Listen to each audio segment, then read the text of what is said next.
Bonjour, vous êtes à nouveau sur la chaîne Psychanalyse et Marionnettes avec donc une collègue à moi, psychanalyste Zoé, moi Elisabeth et Clément, l'un des analysons de Zoé. Alors aujourd'hui, on a envie de vous parler à la fois du danger des étiquettes psychiatriques, psychanalytiques, et plutôt de vous proposer une démarche où on pense plutôt du côté de la stratégie de survie de ceux qui sont en souffrance psychique. Donc au lieu de leur coller une étiquette, l'idée ce serait d'imaginer qu'ils ont fait des choix de stratégie de survie et que ça c'est à respecter. Alors déjà, premier truc, autour des étiquettes, voilà. Il y a des gens qui font une différence radicale entre les névrosés, la névrose et la psychose, comme si c'était deux mondes complètement étanches. Pour nous, pas du tout. On est tous dans des expériences humaines où chacun, les gens qui ont des névroses, alors attendez, ils sont là, ils peuvent, s'ils sont dans des situations extrêmes, se mettre à sortir de la réalité, à délirer.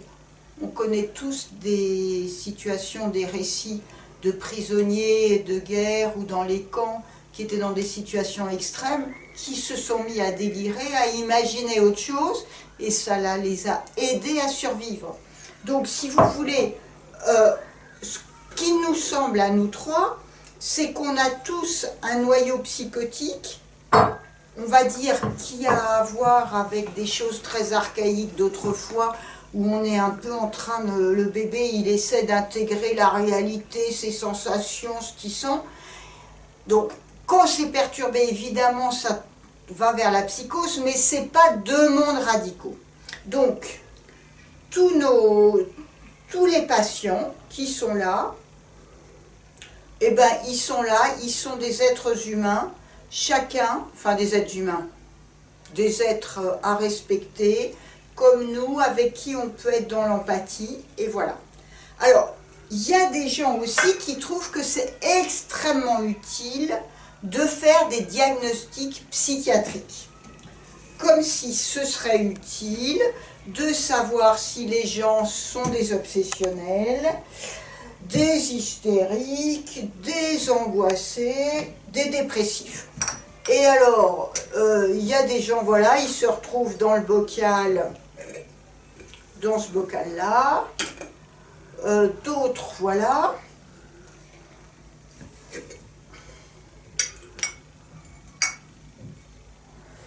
Voilà, voilà, et voilà. Hop, hop, hop, et hop. Franchement, ça, bien, enfin évidemment, il faut savoir, enfin, ça aide de le penser un peu, mais globalement, oh mon Dieu Clément, oui, là ça t'a, oui, je pense que oui, Clément, ça t'a mis la tête un peu à l'envers de penser assez beaucoup, oui, tu as, oui. Bien sûr, on a une petite idée qu'il y a des couleurs de diagnostic, mais quand même l'important, c'est qu'est-ce qui s'est passé dans l'histoire de chacun pour qu'il ait pris cette stratégie-là. Et on va vous proposer une image qui me paraît extrêmement précieuse et qui va aider nos patients et nous à cheminer pour essayer de comprendre ce qui s'est passé.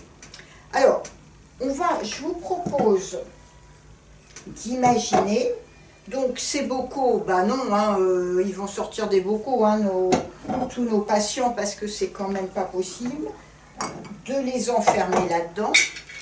Et on va imaginer cette question des stratégies. Nous avons invité le psychanalyste Philippe Reyfaber, qui nous a offert une image extrêmement parlante pour expliquer ces stratégies, l'image de la montgolfière. Bon, merci Philippe, on va voir de quoi il nous a parlé. Alors, on pourrait dire que nos patients, vous, moi, nous tous, on est équipé à la naissance d'une montgolfière et qu'il va falloir s'élever dans le ciel. Mais nos patients, ce sont ceux qui ont du mal à s'envoler. Est-ce qu'ils vont être obligés de lâcher du lest pour s'envoler? C'est la question que nous allons aborder la prochaine fois dans la prochaine vidéo à propos donc des stratégies de survie. Est-ce qu'on lâche du lest, on le récupère, qu'est-ce qui se passe? Nous le verrons la prochaine fois. En tout cas, merci de nous avoir suivis. On est heureux de continuer à réfléchir avec vous. Vous pouvez aussi nous retrouver donc dans le site outils du soin au pluriel.fr et sur YouTube. À bientôt!